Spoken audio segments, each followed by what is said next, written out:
아세안 플러스 3 정상회의에 참석한 문재인 대통령이 일본 아베 총리와 11분 정도 별도 면담을 가졌습니다. 문 대통령은 고위급 협의를 제안했고 아베 총리는 모든 가능한 방법을 통해 해결 방안을 찾자고 화답했습니다. 독도 해역 소방 헬기 추락 사고 닷새째를 맞아 해경과 해군은 함정 10여 척과 항공기 5대를 동원해 실종자 5명에 대한 수색 작업을 계속하고 있습니다. 수색 범위를 사고 해역 남쪽 54km까지 확대했고 수중 수색도 곧 재개됩니다. 공관병 갑질 논란 등으로 자유한국당 영입이 보류된 박찬주 전 육군대장이 기자회견을 열고 지역구 출마 의사를 밝혔습니다. 하지만 갑질 의혹을 제기한 시민단체 대표에게 삼청교육대에 가야 한다고 말해 논란이 커지고 있습니다. 허위 성분 파문으로 허가가 취소된 골관절염 유전자 치료제 인보사를 제조한 코오롱 생명과학 임원 2명의 구속 여부가 이르면 오늘 결정됩니다. 이들은 주 성분 자료가 허위인 것을 알고도 식약처에 자료를 제출한 혐의를 받고 있습니다. 미세먼지가 집중되는 12월을 앞두고 오늘 한중 환경장관이 대기질 향상을 위한 양국 협력 방안을 논의하고 있습니다. 이낙연 총리는 대기오염 포럼에서 한중일 3국의 미세먼지 연구 결과가 이달 중 공개된다고 밝혔습니다. 토트넘의 손흥민 선수가 깊은 백태클로 프리미어리그 진출 이후 2번째 퇴장을 당했습니다. 태클을 당한 고메즈 선수는 발목이 골절됐고 손흥민 선수는 죄책감에 눈물을 보였습니다. 프랑스 리그에서 뛰고 있는 황의조 선수는 1골 1도움을 기록했습니다. 공관병 갑질 논란의 당사자인 박찬주 전 육군대장이 자유한국당 영입이 보류된 것과 관련해 기자회견을 열었습니다. 갑질 논란 해명도 하고 내년 총선 출마 의사도 밝히는 자리였지만 갑질 의혹 제기자를 지칭하며 전두환 정권 때 대표적인 인권 침해 기관인 삼청교육대에 보내야 한다는 말을 했습니다. 기자회견에서 나온 발언 직접 들어보겠습니다.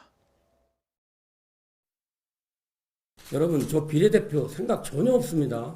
저는 어디든지 험지에 가서 한석을 더 차지하면 그게 자유한국당에 도움되는 거 아닌가요?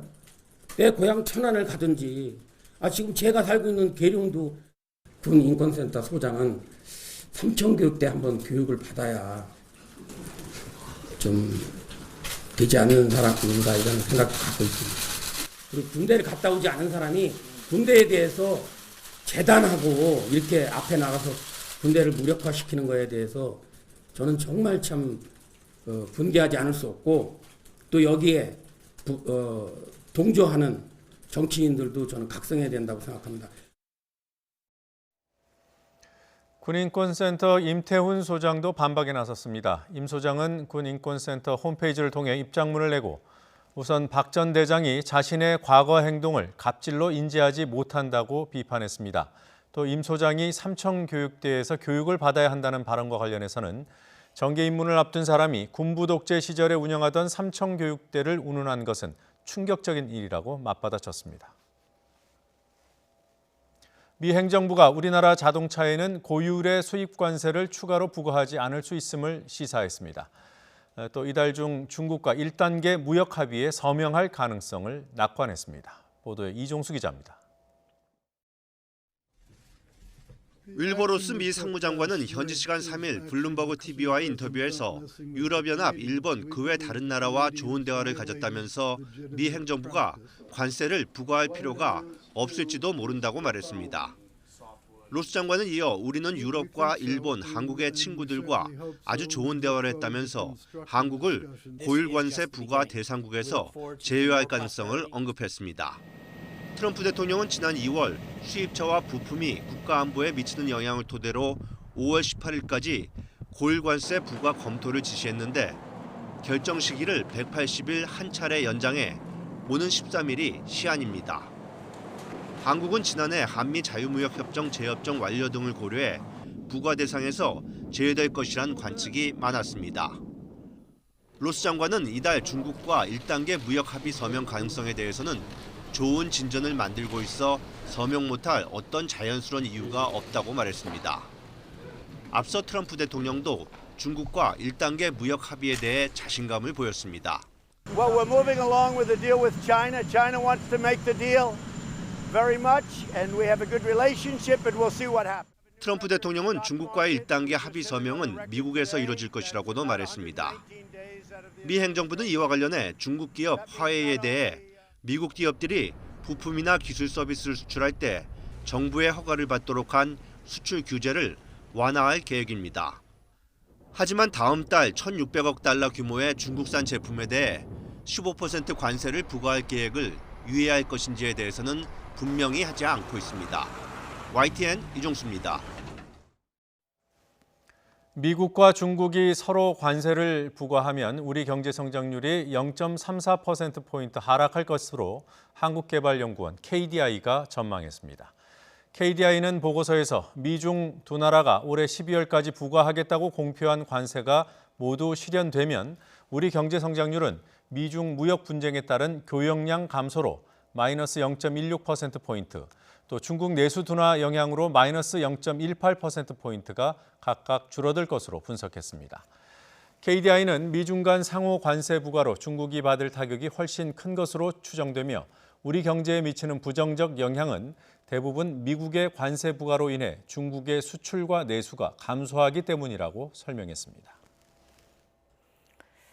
사교육 걱정 없는 세상 등 교육 시민단체와 교육계, 종교계 등 각계 인사들이 이른바 조국 사태로 불거진 교육의 문제를 단지 정시 확대를 통해 해결하려는 것은 대단히 유감스럽고 우려스러운 일이라고 밝혔습니다. 이들은 오늘 서울 프레스센터에서 기자회견을 열고 정부의 정시 비중 확대 방침은 미래 교육이라는 관점에서 매우 부적절한 정책이므로 즉각 취소해야 한다는 내용이 담긴 시국 선언문을 발표했습니다. 이번 선언문에는 학생과 학부모 등 일반 시민을 비롯해 초중고 교사, 대학 교수, 교육 시민단체 등 각계 인사 1,492명이 서명했습니다. 김명수 대법원장 취임에 맞춰 진행된 대법원장 공관 리모델링 과정에서 법원 행정처가 4억 7천만 원의 예산을 무단으로 전용한 사실이 확인됐습니다. 감사원은 오늘 대법원을 대상으로 재무감사를 벌인 결과 법원 행정처가 지난 2016년 대법원장 공관 리모델링 사업을 위해 국회에 요구한 15억 5천만 원 가운데 10억 원이 삭감되자 다른 사업에 편성돼 있던 예산 4억 7천만 원을 무단으로 전용해 공사비로 사용한 것으로 드러났다고 밝혔습니다. 대법원장 공관 리모델링은 작년 국정감사 과정에서 문제가 제기됐으며 이에 따라 감사원이 대법원에 대한 별도의 재무감사를 벌였습니다. 건강검진 해보신 분들은 보통 내시경을 가장 힘들어하시죠. 국내 연구진이 알약처럼 삼키기만 하면 자율적으로 움직이며 진단이 가능한 캡슐형 내시경을 개발했습니다. 여기에 조직 채취와 약물을 바로 전달할 수 있는 치료 기능까지 추가했다고 합니다. 보도에 김진두 기자입니다. 지름 1cm, 길이 3cm, 백원동전보다 작은 캡슐형 내시경입니다. 이 내시경을 마치 약처럼 삼킨 뒤 자기장을 걸어주면 마음대로 조종할 수 있습니다. 앞에 달린 카메라로 위와 장을 실시간으로 확인하고 사진도 찍습니다. 환자에게 주는 부담을 최소화하면서 내장의 이상 여부를 진단할 수 있는 겁니다. 여기에 새로운 기능도 추가됐습니다. 캡슐 안에 미세 칼날을 넣어 이상 부위의 조직을 깎아 가져오는 조직검사 모듈. 병이 의심되는 부위에 약을 직접 투입하는 약물 전달 모듈, 그리고 병이 의심되는 부위를 염색하는 표식 모듈로 의사가 수술할 때 병변을 다시 찾는 수고를 덜 수 있습니다. 아직 동물 실험 단계에 머무르고 있고 조직검사 시료를 회수하는 기술 등 해결해야 할 과제도 있습니다. 수술을 하지 않거나 절개 범위를 최소화하는 장점 때문에 마이크로 의료로봇을 둘러싼 국제 경쟁은 치열합니다. 이제까지 연구에만 머물던 마이크로봇의 실용화 작업도 속도를 내기 시작했습니다. 하지만 세계에서 가장 앞서 있어 상용화할 경우 시장 판도를 바꿀 수 있다는 점에서 주목할 만합니다. YTN 김유두입니다. 올해 배추값이 오른 데다가 김치 담그는 일이 힘들어 김장을 포기하고 포장김치를 사 먹겠다는 주부가 절반이 넘는다는 조사 결과가 나왔습니다. 한식 전문 업체 대상종갓집이 지난달 중순 주부 3,100여 명을 설문조사한 결과 55%가 김장을 하지 않겠다고 응답했고 김장 계획이 없는 주부 가운데 58%는 포장김치를 사겠다고 말했습니다. 서울 지하철 9호선 전동차의 편성이 4량과 6량 혼합 편성에서 오늘부터 6량으로 통일돼 이용객의 불편이 줄어들 전망입니다. 서울시는 하루 37편인 9호선의 편성도 이달 말부터 40편으로 늘릴 예정입니다.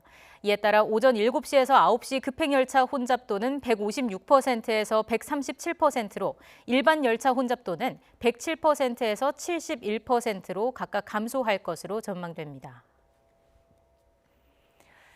오늘 새벽 나란히 리그 경기에 나선 황의조 선수와 손흥민 선수의 희비가 엇갈렸습니다. 황의조 선수는 골과 도움을 모두 기록하며 활짝 웃었지만 손흥민 선수는 상대 선수 부상의 빌미가 된 깊은 태클로 퇴장을 당하며 자책의 눈물을 보였습니다. 양시창 기자입니다. 보르도의 역습 상황, 상대 진영으로 빠르게 드리블하던 황의조가 발등으로 날카로운 패스를 연결합니다. 문전으로 쇄도하던 카마노가 기회를 놓치지 않고 골을 완성합니다. 수비수와 공격수 사이를 꿰뚫는 완벽한 패스로 시즌 2번째 도움을 기록한 순간입니다. The opening goal. Fabulous pass from 황의조. 황의조의 활약은 여기서 끝이 아니었습니다. 후반 12분엔 직접 해결사로 나섰습니다. 페널티 지역 바깥에서 공을 잡자마자 지체하지 않고 특유의 가마차기로 골망을 갈랐습니다. 상대 골키퍼도 그저 쳐다볼 수밖에 없었던 그림 같은 슈팅. 팀 전체가 한글 이름이 새겨진 유니폼을 입고 나선 특별한 경기에서 보란 듯이 팀의 2골을 모두 책임지며 황의조의 날로 만들었습니다. 손흥민의 백태클에 상대 선수가 넘어집니다. 선수의 심각한 발목 부상을 확인한 손흥민이 머리를 감싸주며 괴로워합니다. 눈물까지 보이는 손흥민을 오히려 상대팀 선수들이 다독이기도 합니다. 옐로 카드를 받았던 손흥민은 결국 다시 퇴장 명령을 받았고 충격에서 벗어나지 못한 듯 고개를 푹 숙이고 경기장을 빠져나갑니다. 앞서 손흥민은 수비수 다리 사이를 빠져나가는 패스로 델리알리의 선제골에 도움을 기록했지만 빛이 발했습니다.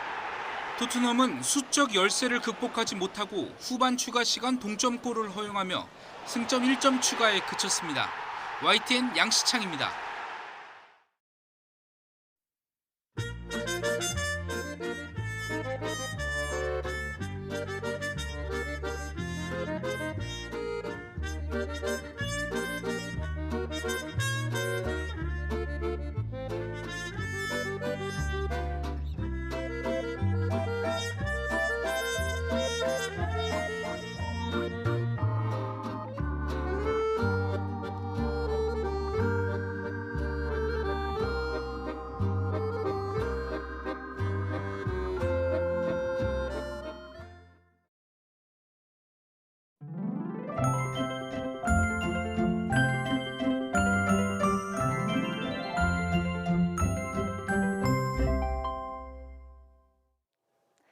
네, 완연한 가을을 느껴보기 쾌적한 날씨입니다. 청명한 하늘 속에 공기도 깨끗하고요. 낮 동안 기온도 크게 올랐습니다.